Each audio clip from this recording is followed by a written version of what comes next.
চন্দ্রমল্লিকা ফুলের চারা মূলত শাখা কলম থেকে বেশি তৈরি হয়। আর এই শাখা কলম করার জন্য 8 থেকে 10 সেন্টিমিটারের একটা করে ডাল লাগবে। হ্যালো বন্ধুরা, তোমাদেরকে নিয়ে চলে এলাম আজ আমার সেই পুরনো বাগানে। দেখো, আগের বছরের একটি চন্দ্রমল্লিকা গাছ আমি রেখে দিয়েছিলাম, যেটা থেকে চারা তৈরি করবো বলে। দেখো, আমি 8 থেকে 10 সেন্টিমিটার করে ডালগুলোকে কেটে নিচ্ছি। এইভাবে তোমাদের ডালগুলো কেটে নিতে হবে। আর এই চন্দ্রমল্লিকা ফুল হচ্ছে একটা শীতকালীন ফুল। রঙের ফুল চন্দ্রমল্লিকার আছে। এই চন্দ্রমল্লিকা মূলত জুলাই মাসের মাঝামাঝি থেকে কাটিংগুলো করতে হয়।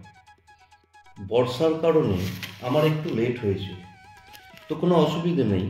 এই গাছের চারা 15 থেকে 20 দিনের মধ্যে রেডি হয়ে যায়। এই চন্দ্রমল্লিকা গাছের যে 8 থেকে 10 সেন্টিমিটারের ডালগুলো আমরা কেটেছিলাম, এই ডাল থেকে 4 থেকে 5 সেন্টিমিটার যে পাতাগুলো রয়েছে আমরা একদম পরিষ্কার করে নেব। দেখো, আমি আস্তে আস্তে প্রত্যেকটা গাছ পরিষ্কার করছি। তার আগে চন্দ্রমল্লিকা ফুল সম্পর্কে কিছু তোমরা জেনে নাও। এই চন্দ্রমল্লিকা গাছ দোআঁশ ও বেলে মাটিতে খুব ভালো হয়, তবে চারা রোপণের আগে ভালোভাবে মাটি তৈরি করাটা অত্যন্ত জরুরি। যে জন্য প্রথমে মাটির সাথে গোবর সার, নিম খোল, বাদাম খোল, সামান্য পরিমাণে মহুয়া খোল মেশাতে হবে।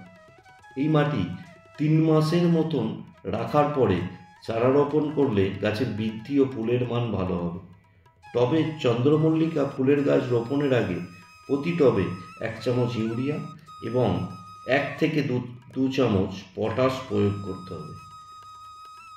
মূলত শাখা কলম থেকে আমরা চন্দ্রমল্লিকার চারা তৈরি করি, আর এটি জুলাই মাসের পর থেকে করতে হবে। 1 বছরের যে পুরনো সবল ডাল আছে, সেখান থেকে 8 থেকে 10 সেন্টিমিটারের লম্বা ডাল কেটে নিতে হবে।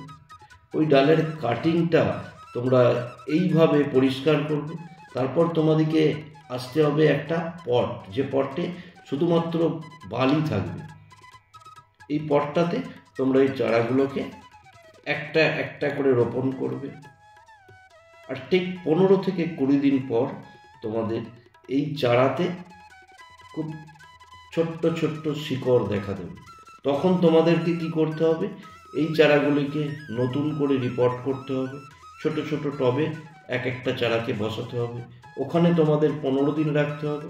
তারপর তোমাদেরকে মেন টবে এদিকে বসাতে হবে, ঠিক আছে?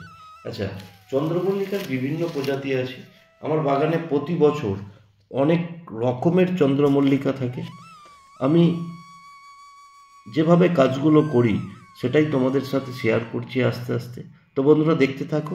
এটা আস্তে আস্তে এইভাবে টোটাল কাটিংগুলো আমি এর মধ্যে রেখে এর উপরে জল প্রয়োগ করব, ঠিক আছে? তোমরা দেখতে থাকো বন্ধুরা।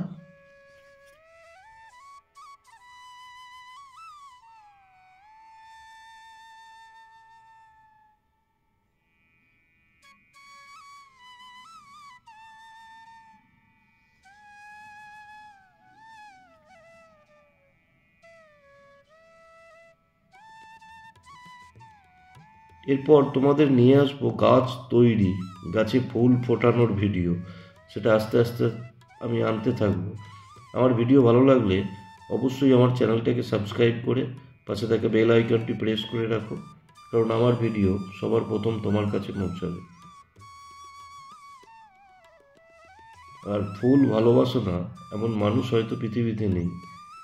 তাই ফুলকে ভালোবাসুন, ফুল গাছ বাড়িতে তৈরি করুন, এই আমি তোমাদেরকে সাজেস্ট করব। দেখো বন্ধুরা, আমার গাছ প্রায় বসানো কমপ্লিট।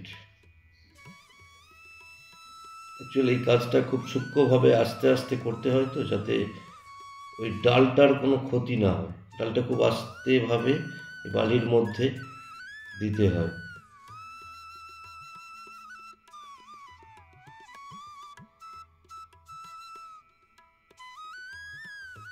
তো দেখো বন্ধুরা, আমার কমপ্লিট। এবারে কি করব? এটাকে আমরা একটা নির্দিষ্ট জায়গায় রেখে দেবো, আর এর উপরে আমরা জল দিয়ে দেবো। জল মোটামুটি সপ্তাহে 1 দিন দিলেই হবে। তো বন্ধুরা, আজকে এখান পর্যন্তই। টাটা। ভিডিও ভালো লেগে থাকলে অবশ্যই চ্যানেলটা সাবস্ক্রাইব করে রাখবে। অসংখ্য ধন্যবাদ আমার ভিডিও দেখার জন্য। Thank you.